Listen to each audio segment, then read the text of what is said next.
Jadi di video kali ini kita akan membahas tentang Glacier. Glacier itu bukan yang gelap-gelap itu ya? Aduh, bukan. Glacier itu tuh yang dingin. Yang dingin.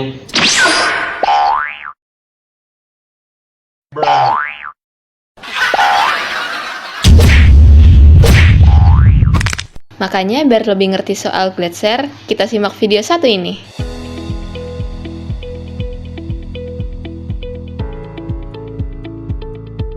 Glasier atau glacier adalah massa es besar yang terbentuk dari akumulasi, pemadatan, dan rekristalisasi salju selama ratusan hingga ribuan tahun.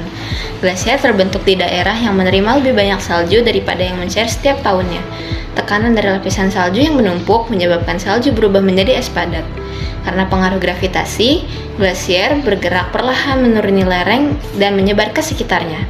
Glasier berperan penting dalam sistem iklim bumi dan merupakan cadangan air tawar terbesar kedua setelah lautan.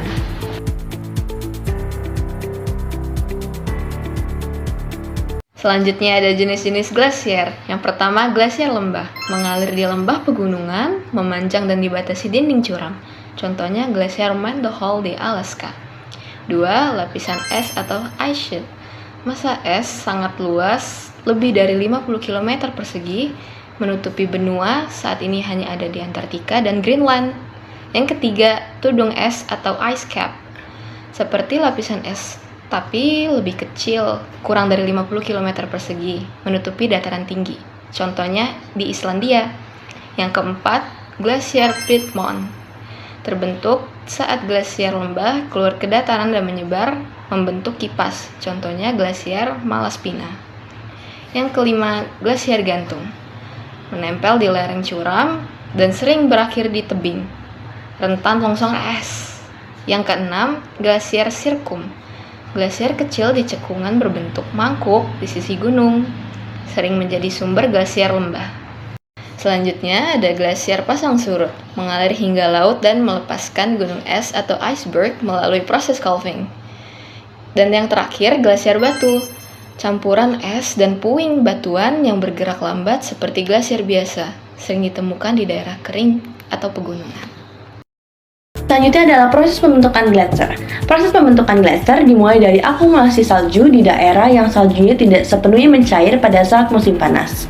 Lapisan salju baru menumpuk di atas lapisan lama dari tahun-tahun sebelumnya, dan seiring berjalannya waktu, tekanan dari lapisan salju di atas akan memadatkan lapisan di bawahnya, yang akan mengubah salju menjadi butiran es yang lebih padat yang disebut dengan firn. Firn kemudian mengalami rekristalisasi akibat tekanan terus-menerus hingga berubah menjadi es glasial yang padat dan mengandung gelembung udara kecil. Setelah mencapai ketebalan tertentu, kira-kira puluhan meter, es mulai bergerak karena beratnya sendiri dan gaya gravitasi, baik melalui deformasi internal maupun meluncur dari atas lapisan air lelehan di atasnya. Berikutnya adalah ciri-ciri dari glasier, diantaranya merupakan massa es yang sangat besar. Yang kedua, terbentuk di daratan dan bukan di laut. Yang ketiga, dapat bergerak atau mengalir karena beratnya sendiri maupun gaya gravitasi. Yang ketiga, memiliki dua zona utama, yaitu zona akumulasi atau penambahan es dan zona ablasi atau kehilangan atau pengurangan es. Yang keempat, glasier dipisahkan oleh garis keseimbangan. Yang kelima, memiliki retakan atau crevices akibat pergerakan di medan yang tidak rata. Yang keenam, mengangkut dan mengendapkan batuan serta tanah yang disebut dengan till. Yang ketujuh, membentuk moraine, yaitu pegunungan endapan di tepi atau di ujung glacier. Yang kedelapan, mengubah bentuk landscape menjadi atau menghasilkan: yang pertama, lembah berbentuk U. Yang kedua adalah sirkum atau cekungan. Yang ketiga, pegunungan yang tajam. Dan yang terakhir, lembah yang tergenang air laut. Selanjutnya, aku akan menjelaskan tentang manfaat glasier. Glasier berperan penting bagi kehidupan di bumi dan keseimbangan ekosistem global. Manfaat utamanya antara lain, yang pertama, sumber air tawar. Sekitar 69% air tawar dunia tersimpan dalam es glasial, terutama di Antartika dan Greenland. Lelehan glasier menjadi sumber air minum, irigasi, dan pembangkit listrik bagi jutaan orang, terutama di daerah kering. Yang kedua, pengatur iklim global. Lapisan es memantulkan radiasi matahari atau yang disebut dengan efek albedo yang membantu mendinginkan bumi. Glasier juga mempengaruhi sirkulasi atmosfer dan laut. Yang ketiga, pembentuk lanskap. Glasier mengukir lembah, membentuk danau, dan menyuburkan tanah melalui erosi dan deposisi. Yang keempat, indikator perubahan iklim. Ukuran glasier mencerminkan perubahan suhu global, yaitu menyusut saat iklim menghangat dan tumbuh saat iklim mendingin. Yang kelima, menjaga ekosistem. Lelehan glasier yang dingin menopang ekosistem perairan khas di hilir serta mempengaruhi salinitas laut dan arus laut. Penyusutan glasier akibat pemanasan global mengancam pasokan air permukaan, laut, dan ekosistem. Upaya konservasi mencakup menjadi 5. Yang pertama itu ada pengurangan emisi, mengurangi penggunaan bahan bakar fosil, dan beralih ke energi terbarukan untuk memperlambat pemanasan global.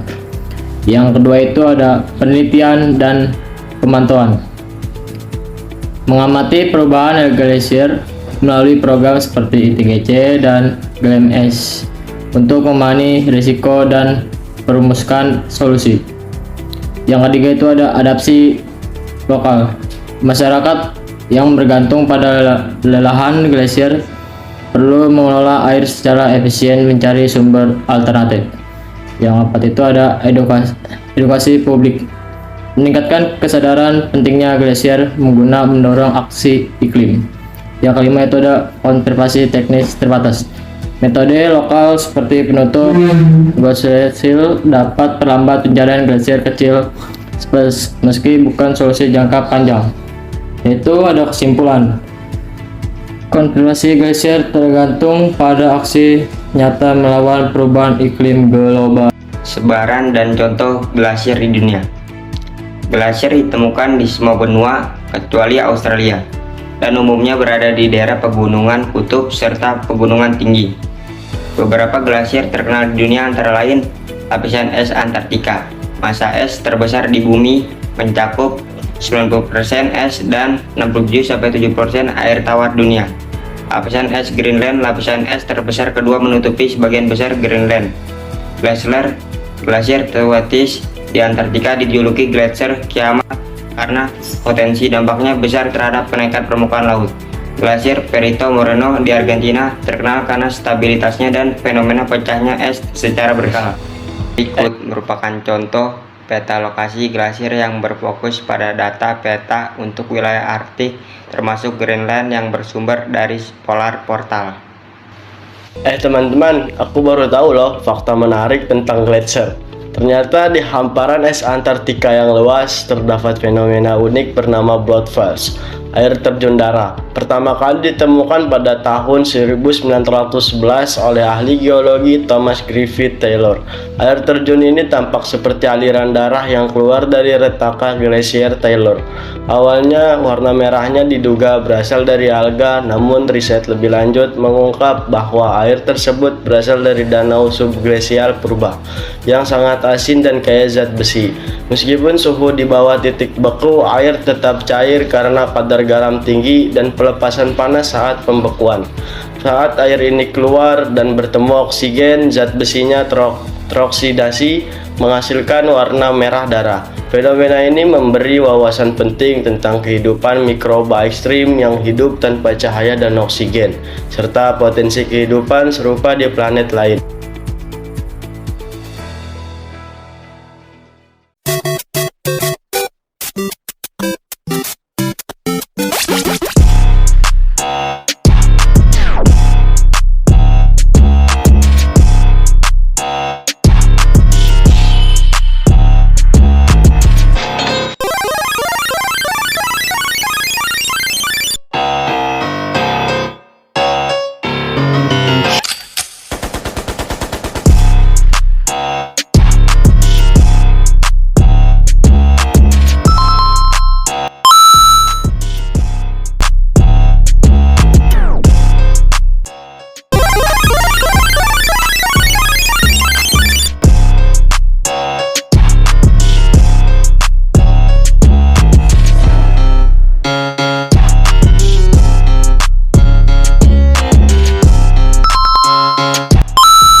udah ngerti belum artinya glacier? Udahlah, sekarang gue udah paham, udah ngerti.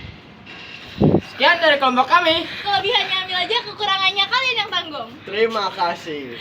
Bye-bye!